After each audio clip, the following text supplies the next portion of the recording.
Hey guys, what is up? I am Double Driven. I got Wasubi with me today. What's up, Wasubi? Oh, all good, man. Today I've seen that we had on the TLG website, we had a really well written and in-depth article on Dana. I wanted to give it a try, and I seen that there was different versions of the deck in there, which is really nice. And I haven't played the Poison package, so I wanted to give it a try. hmm Um, it's definitely different. Yeah. All right. So, like in general, the issue with Dana is that she's like quite a committal leader, only one-time use. So everyone is pretty much gonna try to bleed you always. And if you're playing engines, it can be kind of rough, right? Especially in a meta with Ethna and Bran, who are both just going to murder every engine you try to play. Right. So what the poison package does is that you generate some carryover in round one with your agitators, with your Iflin, with your Sursa. You pass early, hopefully with card advantage, right? You always want to pass when you're one card up. And so your opponent goes a card down, and then in round two, they see that you're playing Dana, so they're always going to attempt to bleed you, right? They are going to drop some big bodies, and then you can kill them with your poison Right. and try to stay within the reach of 5 so that you can play your Gabor, start round 3 with extra 5 points. And yeah, I mean that's the general game plan, right? You can't really get bled efficiently because you're not playing any engines, you're just playing for value. Right, and it works out pretty well too because the Dryad Rangers have harmony on them. So you drop one, you get the poison. You drop another one, you kill their big body, and then if they keep going, these things keep growing, which is really Yeah, nice. that's yeah. It's actually just so many extra little things working for this archetype. Yeah. It's like a Deadly Waters. Yeah.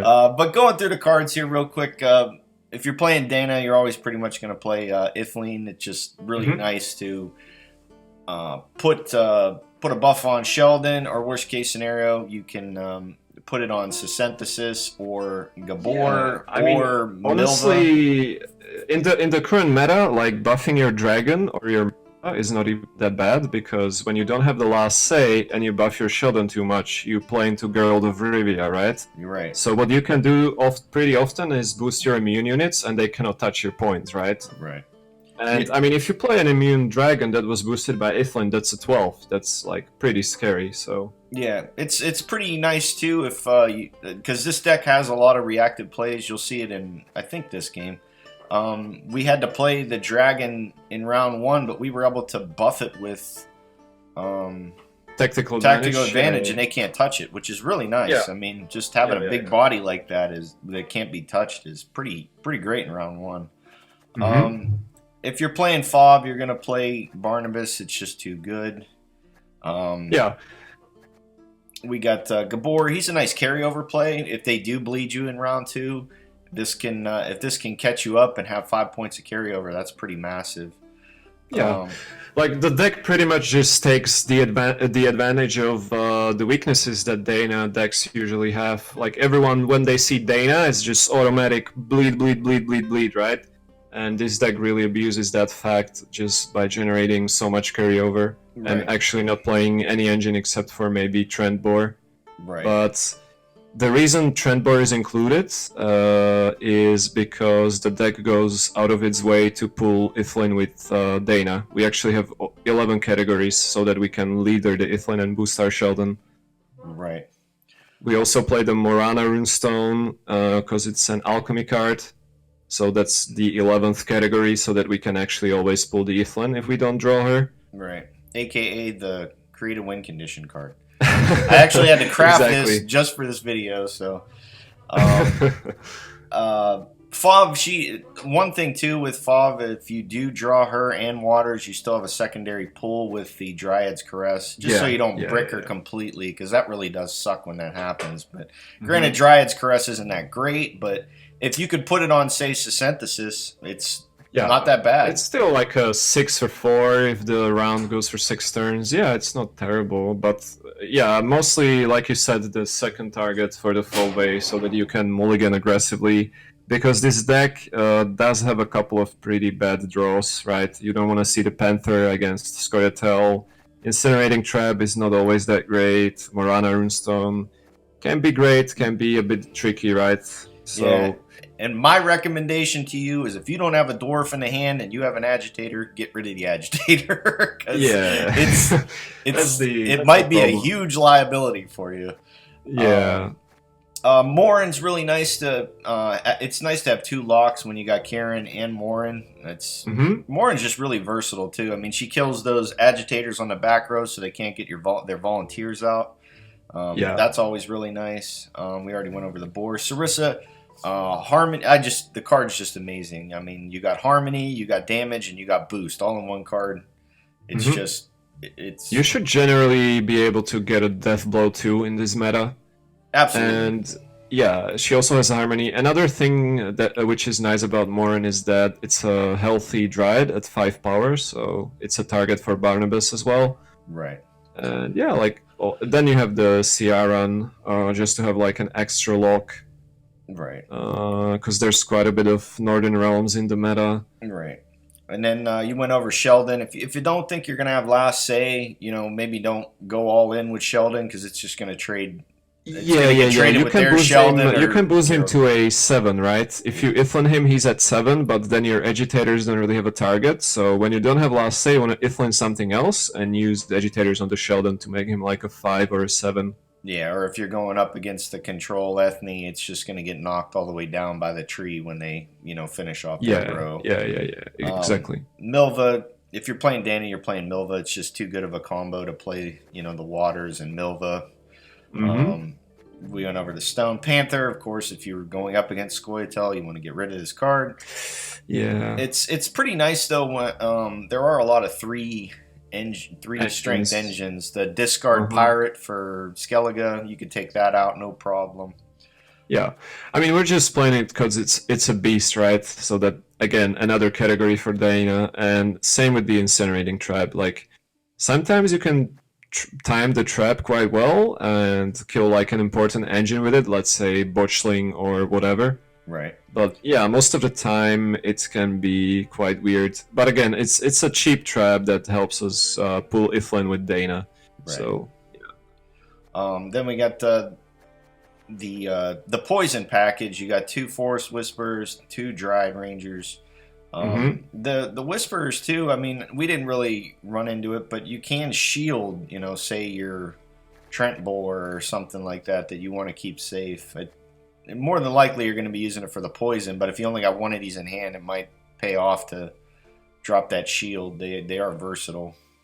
Yeah. Sometimes you can actually make use of it, that's for sure. Yeah, and then the Rangers, they do have Harmony, so, if they do try to bleed you and start dropping some big bombs round 2, these things are going to grow as you start dropping the other units. Poison is actually just insanely powerful when you get a nice pass in round 1. Because let's say big monster is bleeding you in round 2 aggressively, right? Then you just play the poison card on their big boy, and that might force a pass on its own, right? Because there's a threat of the other poison, and then they're losing their card. So. Right. Yeah, it's just very threatening in a lot of scenarios. Yeah, just think of how scared you are when somebody drops like Gaunt or Dim and they doom your unit. You're like, you need to kill this unit. There's nothing you can do about this except Purify. Exactly. Very few people are running Purify except for the Assimilate deck. So once something gets poisoned, they either got to consume it or Purify it because it's dying next turn if you got another one of these. Exactly. We only got 1 Dragoon, but they help you move up your skirmishers if they are playing around them. Yeah. And then the agitators, you're trying to buff up your Sheldon, you can buff up your Gabor. And if you only have one of them in your hand, get rid of it because you're not going to draw another dwarf and it's going to punish you. But that's the list. Yeah. It's a really well written article. It's up on TLG. I'll have it on the link in the description. There's other versions of it on there too. So. Definitely give it a check out. Here's a game, and we will see you guys at the end. Right. Then you never have a row for the oak, right? Right. So, yeah. Oh! New leader. Yep. Mr. Poguside. Aim here. Okay, now this hand is looking pretty strong. We dropped the water. Yeah. Mm-hmm. Sure. And the whisper. We might as well kick one of the agitators because we don't even have a target. Yeah, I mean we can always agitator the skirmisher, but yeah, that's not great. No, right? It's not good at all. I mean, this round we kind of just want to generate carryover with our Ithlin and our agitator, and then get into round 3 where we can use our Saskia for a 12, which is huge. The boat. I mean, thank you, sir. Couldn't ask for a better CRN target, right?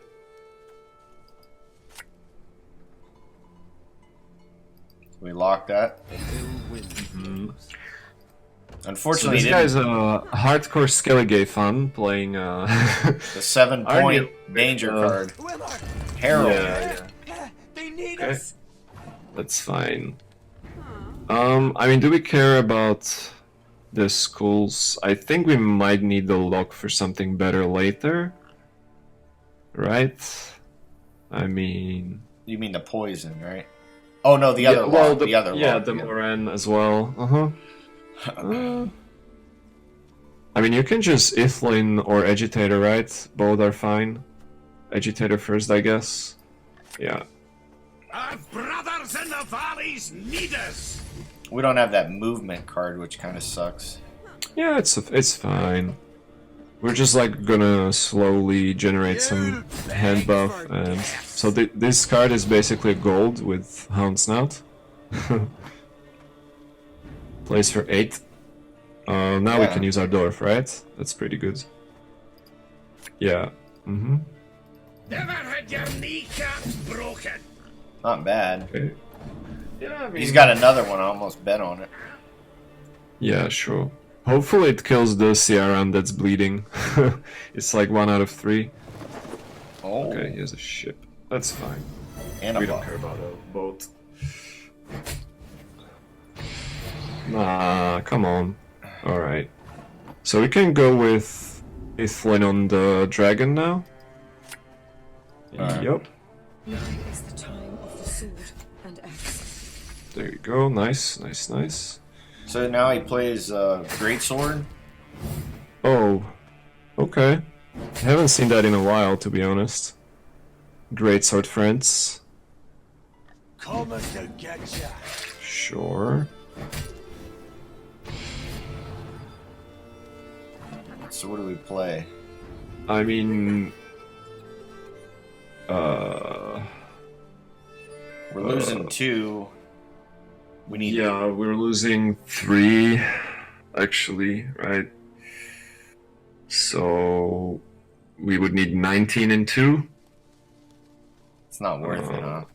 Barnabas is like a 10 and the boar is only a 7. Yeah. We just hop out, right? Yeah. Playing the dragon seems terrible. Yeah. I mean, we had a Sarissa target, but he's just. Yeah, it's not enough points, right? You can just pass. Every time I see Arnoff, though, I think Axeman or. Where is our Yeah, Sheldon? I mean, that's reasonable, right? Kick the trap. Yeah, sounds good enough. And then We don't have a dwarf. the agitator or the dragoon. Okay.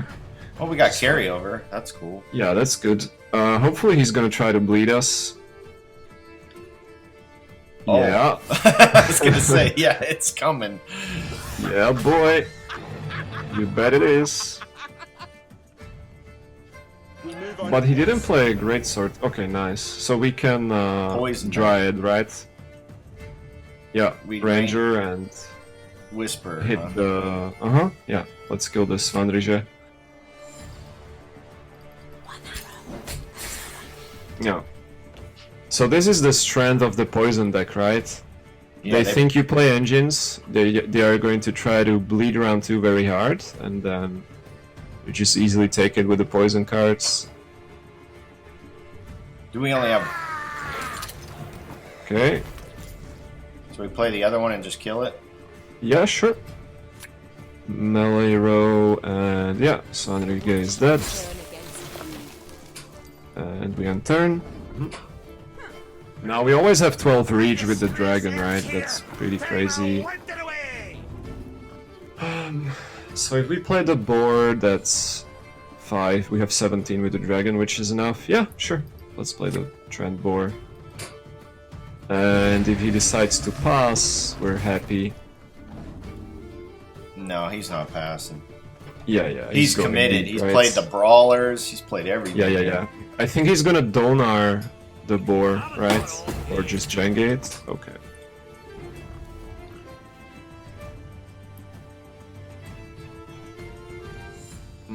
So let's see. If we dragon, we put ourselves we put ourselves within Gabor reach, right? Yeah. So I think it's correct to do it now. Yeah. Yeah, and basically, if we can stay within 5 points or 6 points because we still didn't play Dwarf, nice. Okay. So we could lock it, which puts us. I mean, he already has 3 Bloodthirst. I don't think locking it matters, right? To be honest. What else could he have, though? Yeah, exactly. Do we just? Oh, we don't have a. Do we? Yeah, we only have Dryads. We could play our elf, yeah. Play our elf and see what he does. Slaughter them to a man! So basically just staying within Gabor reach is gonna win us the game. Yes. Yeah. Easy. Gain resilience. Oh yeah. Sounds really strong. That was an odd bleed though. Like, I mean, Mhm. he got us down because he thinks of the waters and everything else, but it's like, Yeah, it's the poison package, right? It was absolutely disgusting on the Svanrige. we get rid of Get the rid of caress. the caress, yeah. And we can't really risk. Oh my god, if we get waters, I'm gonna be really mad. But we have to kick the trap. No waters, please. Oh, That's even much worse. better. That's even worse. Okay. So we just go with 4-way waters into Melva, right? Not Right. much to think about.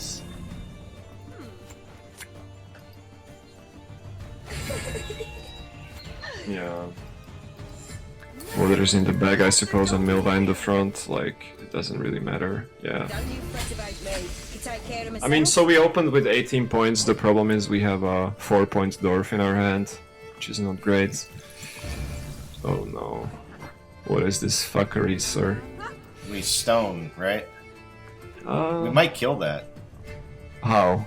with the. It's only bronzes, right? Oh, we can get the elf? Oh, okay, good Yeah. thinking. Let's create a win condition. Ha, close enough. Well, carryover. Sure, yeah. We get an extra point from that, so that's not bad. But yeah, we could have gotten the scepters, right? I didn't even think about that. Yeah. Oh god. What's gonna suck is the Sarissa's not gonna play for. Yeah. And we also don't have an elf, actually. So Barnabas is only... Well, I say only, but it's a 10, right? Or rather 11. The lock might be huge though. If it's. Well, no, he's just gonna play it and then. Because it's 2 blades, right? Stragar 2 blades. Yeah, most likely, I guess. I don't know. So we just lock that. Because we're not gonna get the Do lock we- yet. Because we can't kill it with Sarissa. That's true. I mean, he might give us a better lock target, though. I'm not sure. So we just But sure, Sarissa. let's do it. We lock I it. mean, let's lock it. Yeah. I mean, you deny 3, potentially 6 points if he has. Venom should do it. Thing is, his hand could be like Dagur and multiple greatswords, so maybe we could have blocked one of them. But Next we'll we see, just I play guess. this retarded agitator, right? What else could we have Yeah. drawn here? I mean, Panther. Another. Well, we only had one poison, so that wouldn't have done us any good. Yeah, we probably could have kept the trap, right? Yeah. Probably could have kept the trap. This deck actually has like so many bad draws, so you need to be careful with mulligans.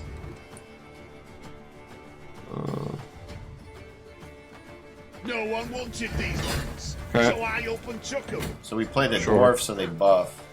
Sure, yeah. I mean, he can still kill them with the ale anytime, right? It Further persecution. doesn't really matter that much. Well, we could have considered Barnabas and putting one of them to 3.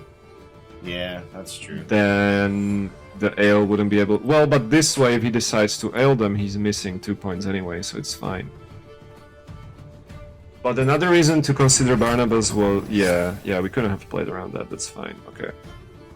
So we just I think you Barnabas now while the smuggler is alive. Yeah. Because you have it plays for a 14, right? That's insane. Wait, why cannot it? Oh, it's a human, right? Oh my god. I keep thinking smuggler is an elf for some reason. Yeah. Okay, never mind. 41. Yeah. What's his last card though?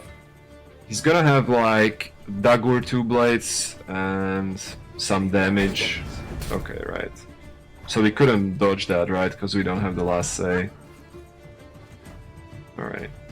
So we just Sarissa and hit Geralt. Sure. I mean, this smuggler did some work though. I have no idea why he didn't kill it with the ale, right?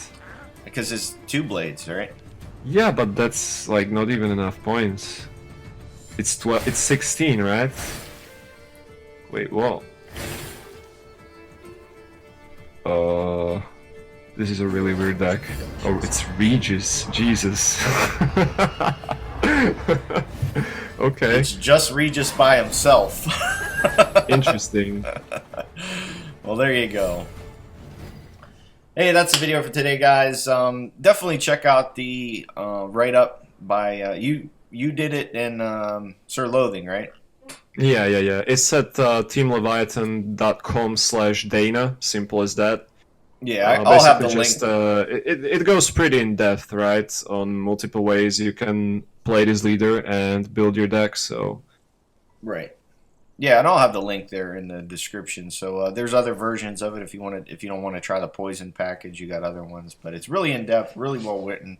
And if you're a Scoia'Tael fan and want to play some Dana, this is definitely the way to go.